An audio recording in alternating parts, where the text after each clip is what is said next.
Good evening, ladies and gentlemen, and welcome to another edition of What's Happening. I'm George Binns, and I'm here with my co-host, Gail Burke, and we have as our guest this evening, Bill Weihs, the Senior Director of the United Way for the North Shore. It's a long title. Thank you, You must George. have an oversized credit business card. Anyway, so the United Way for the North Shore. What's the North Shore in your world? Well, the North Shore has recently been redefined, George and Gail. We started off with originally 8 communities, largely Cape Ann communities, and a little extension all the way down to Beverly. Mm-hmm. And approximately 2.5, 3 years ago, we merged with Mass Bay United Way. Mm-hmm. And as a result, our footprint now, which we define as the North Shore, was redefined. And we now constitute 29 communities. Mm-hmm. It goes as far south as Lynn, and then all the way up to Merrimack and Amesbury, over to Newburyport, and then down the coast, all the way to Rockport. So Could we have the map up, please? See if we can get that to make it happen. Okay. There we go. Our region is right here in the yellow, George and Gail, and that constitutes what we define now as our North Shore region. As a result of the merger. So that's of the North Lynn Shore. all the way up to the border with New Hampshire, just about. Correct. It is Yeah. right up to the border, yes. Yeah. Mm-hmm. How large a staff do you have for all Well, of these for the North Shore communities? region, our staff is approximately 3. I say approximately because we do have some part-timers that come in and out. But we have 3 individuals and located right in our Beverly office, which is being maintained post-merger. And we're very happy. We're down here at 248 Cabot Street, Gail. Yeah. Very good. So basically, what does the United Way do? Great question, George.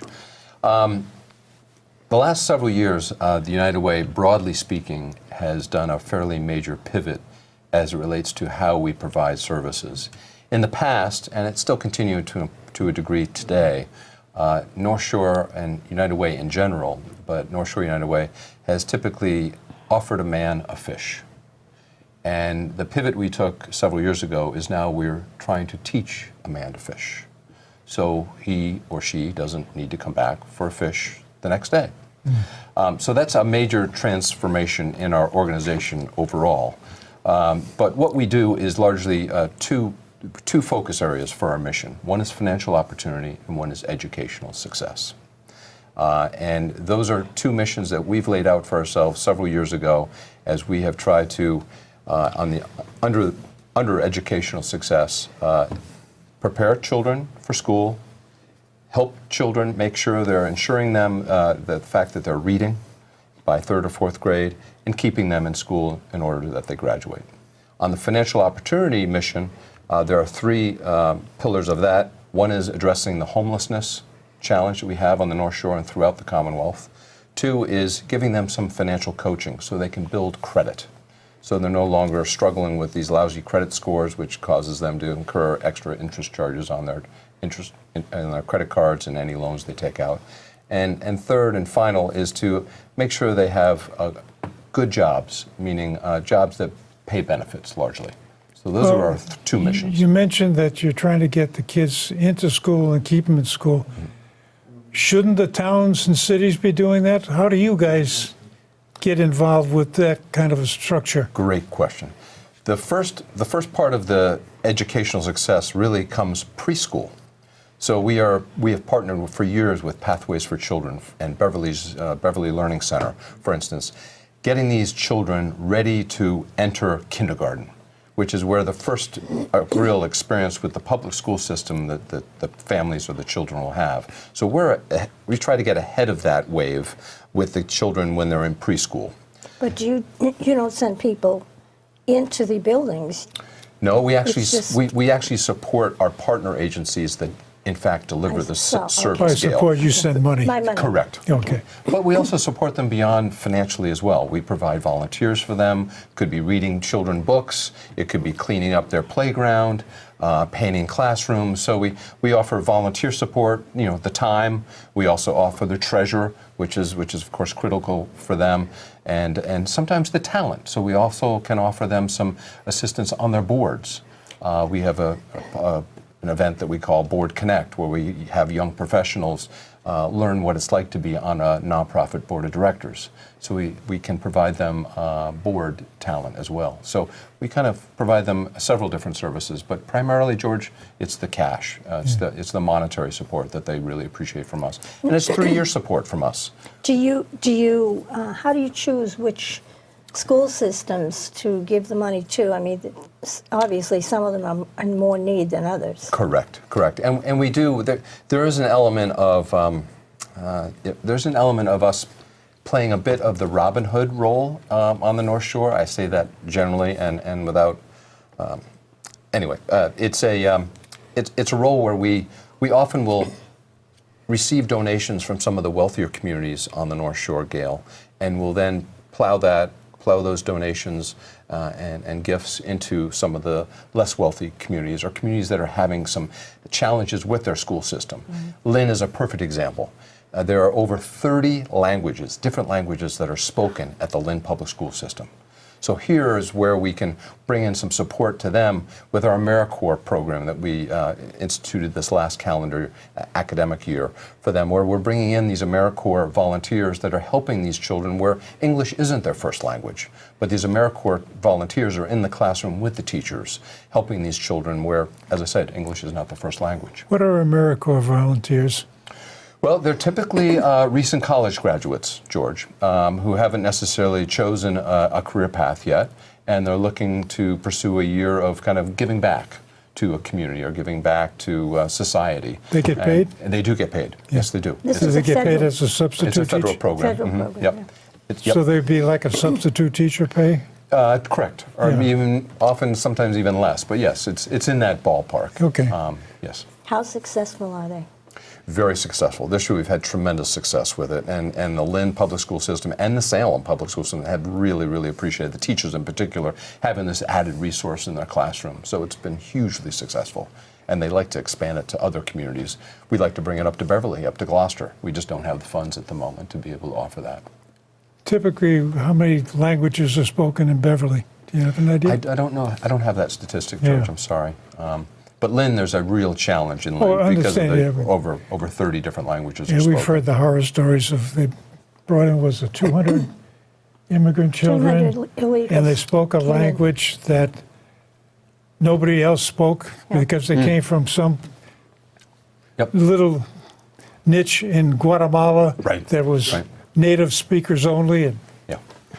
kind of thing. It's a real challenge. I Yeah. mean, can you imagine being a teacher in a classroom with 20, 25 kids, and kids aren't even understanding what you're saying? Yeah. It really, yeah. So Yeah, interesting. Germany has gotten a similar problem, and right. they have gone to the extreme of you don't go into the public school system until you speak German.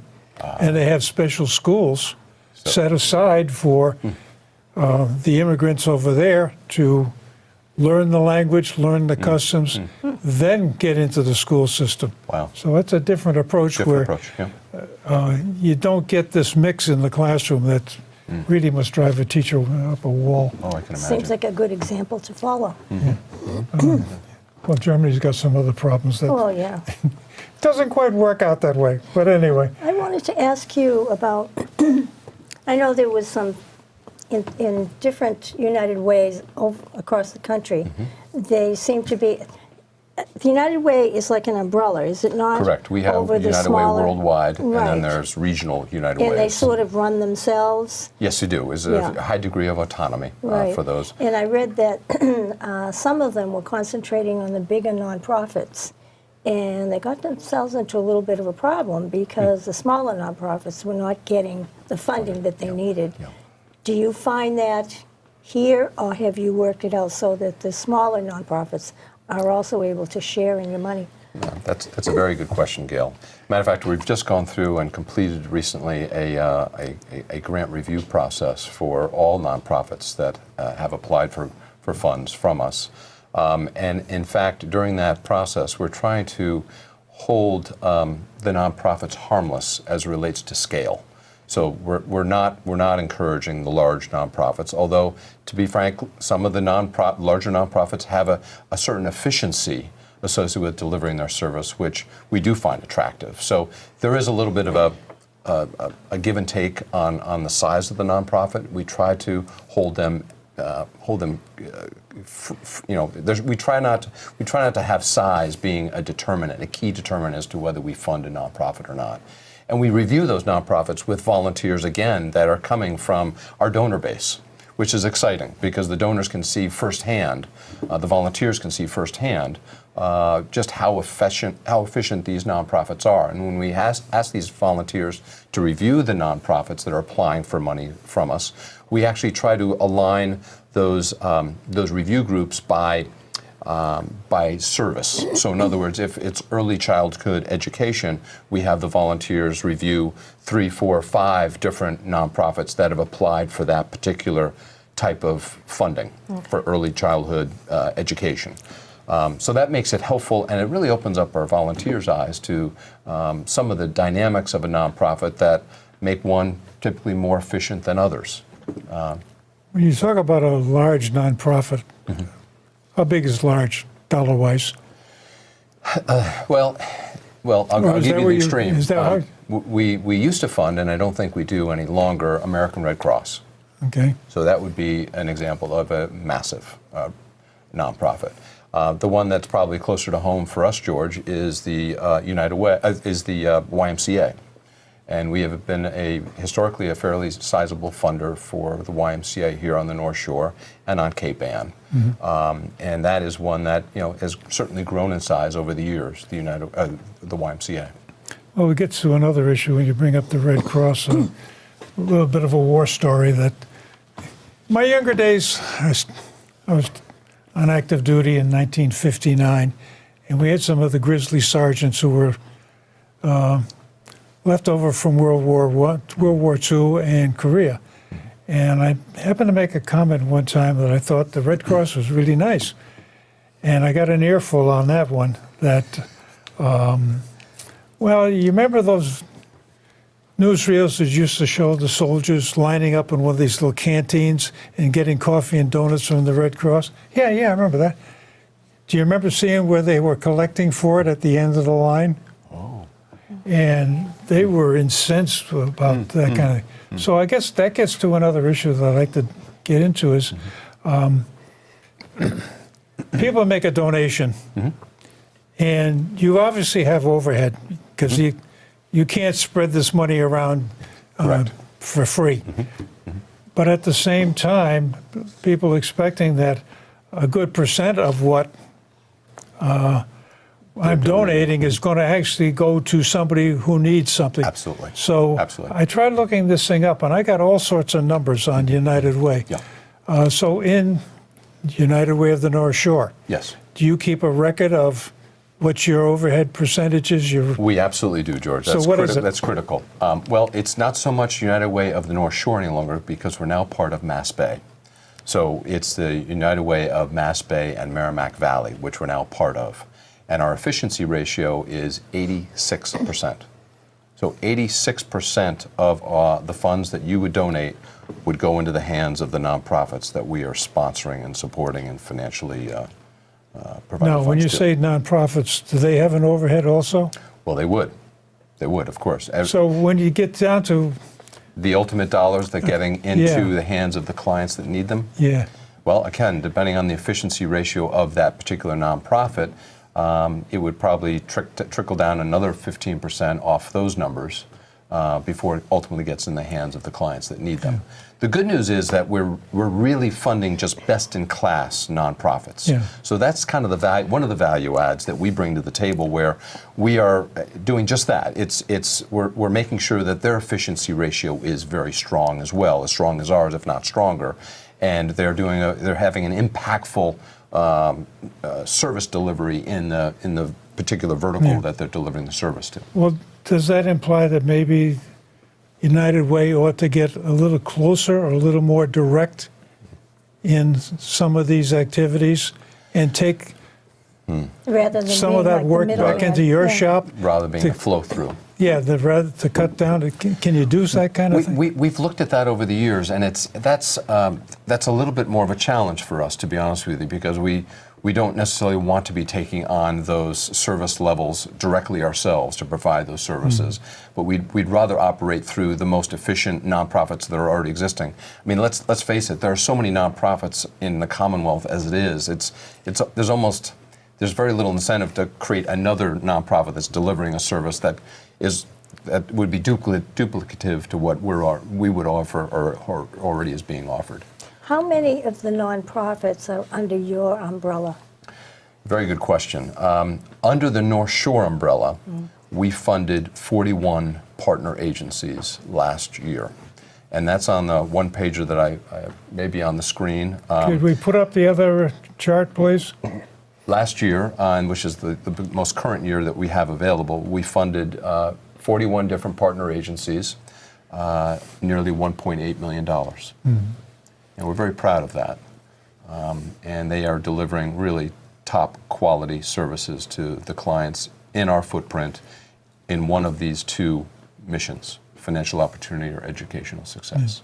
Now, a few years ago, there was a little bit of controversy as far as the United Way in the workplace. For instance, I know at one point I worked in Boston, and there was some people looked upon it as a coercion to join the United Way, and if you didn't, Yes. you were not looked fondly upon, let's say, unless you did join it. Right. Is that still prevalent? Unfortunately, old kind of cultural pressures probably still exist. Gail, I'd be misleading you if it didn't. We're not aware of any. We're definitely trying to pivot away from that now as an organization, and I think corporations are as well. We've created a platform in our e-pledging such that a donor can really donate to any nonprofit they want as long as it's a qualified nonprofit. So they don't necessarily have to donate to United Way if they are participating in a corporate campaign which has an e-campaign component to it rather than the paper campaign. Even in a paper campaign, they can write in an agency that they would like to contribute their money directly to rather than Then one of the... disperse it to Exactly. everyone, yeah. And then we will administer that and disperse it to that animal shelter, if you will, in Gloucester. We'll take those monies and actually distribute it to them wherever that agency is located. So it's a little bit of a pivot we're doing now relating to moving away from the arm twisting, if you will, of the donors. And to your point, I mean, most of our funds do come from workplace campaigns, Gail, so we're very, very sensitive to this. We want to make sure that those campaigns that we do have are flourishing, we're increasing participation, we're increasing average donation sizes, and by giving them flexibility and diversity in who they can donate to, we're hoping that that will accomplish just that objective. Yeah, I can imagine that all these different entities that you work with would like to have a bigger piece of the action, but they would in turn have to start running their own funding campaigns. They have to have their own development staff, George, correct. And many of them do, though. Many of them still do. so they get money from United Way. Correct. And they also raising- go out and raise money on their own. Oh, yeah. We encourage them to do that. We don't want to be the biggest and sole funder of any of these nonprofits. We want them to be able to stand on their own 2 feet. Matter of fact, we try to shy away from being much more than 15, 20% of their overall revenue. We'd like them, as I said, to stand on their own 2 feet. Yeah, So they're if running. you're in this 15 to 20% range, how much direction can you provide them as to how they spend that money? Any at all? Well, that's the beauty of what we give. Actually, when we're financially supporting a nonprofit, it's unrestricted, which they love, because if the roof is leaking, if they have restricted money, they can't repair the roof. With our monies, they can repair the roof. It's as simple as that. A lot of times they're receiving grant money, foundation money. It's highly restrictive, and it's got to be spent on a very specific item for delivering the service. So as I said, a perfect example I use is if the roof is leaking, they're going to have to put buckets around unless they have some unrestricted funds. So we do encourage them to have their own fundraising, their own events. their own development staff, to diversify their Do you their provide revenue them with sources. support to how to run these things? And We do. is that what you mean by some of your volunteers? Correct. We do on that. We'll have our young professionals group will actually be on their board of directors if they're looking to have some assistance on their board, so they can give some guidance as a board member. They can give some guidance as a volunteer. The volunteer can be helpful on their fundraising events. Do you get to the point of actually stuffing envelopes? I don't think we quite go that far. We might. I mean, there may be certain circumstances where we do, but how deep do these volunteers get into the operation? well, the day-to-day service delivery, that's where we like to have our donors get involved, because we like to expose them to exactly the service that's being provided to the clients. So it may be reading a book to a young person. It may be providing financial coaching to a young couple that's struggling with putting together a budget and living within their means. It may be offering services to the homeless. So we like to get our donors involved at the service level rather than the administrative level, typically, George. Yeah. Now, does the United Way, do they have any restrictions as far as what organizations they will or will not support? I'm thinking in particular because there's so much controversy today about Planned Parenthood. Yes. And I know that some of the United Way's organizations do contribute to Planned Right, Parenthood. right. How do you deal with that? Well, we try to make sure that the organizations are focused on one of these two mission statements, which is the financial opportunity or educational success that I spoke about earlier. There are many nonprofits that we don't support because they're out of that wheelhouse, if you will. Planned Parenthood is one of them. We do not support organizations that are Planned Parenthood organizations. Some of United Way. Some United Ways do. Yeah. We do not in our In your Mass group. Bay Okay. United Way footprint. Okay. Correct. So you have no control over what other United Ways are doing We really across the don't. country? We really don't. There's a fair degree of autonomy, but they do get some direction from United Way worldwide as it relates to kind of yellow lines, if you will, where they shouldn't be going into. Like I use the example of an animal shelter. I mean, that's something that, frankly, we'd rather give funds to folks that are delivering, human services rather than animal services. So that would be one where United Way would say, gee, we'd rather not have you be donating to an animal shelter. Well, there's a situation that's shown up in the paper, and notice it every week we go shopping. Going into Market Basket in Danvers, there's usually some guy standing there with a sign. Oh, shit. We'll Like- work for. Homeless. We'll work for money, Yeah. or I got a problem, I'm a veteran and my girlfriend is pregnant, or some one of these things. I've seen situations where some towns, some organizations will actually go out with a van, scoop them up off the street, and put them to work for the day. Is there anything like that in your organization or any one of these organizations Well, working on that kind of situation? As I said, homelessness is a big issue for us. It's a big initiative. We do run one fairly large event every year at the Reggie Lewis Center. It's coming actually in the summer, where it's called Project Connect. It used to be Project Homeless Connect, where we bring in services and services for the homeless to help them kind of get on their feet. We'll provide men with suits or jackets or ties. We'll give them dental checkups, ear hearing tests, blood pressure tests, and then we'll give the younger children, if their children are part of the family, backpacks for school. So it's kind of a general one-day event that we focus on the homeless. We're also, we funded up here on the North Shore a wonderful organization called Family Promise. Which, if you're not familiar with it, is a wonderful organization that basically offers homes for families that are literally homeless amongst the church community here on the North Shore. Yes. And they can put up to as many as 4 families at one time.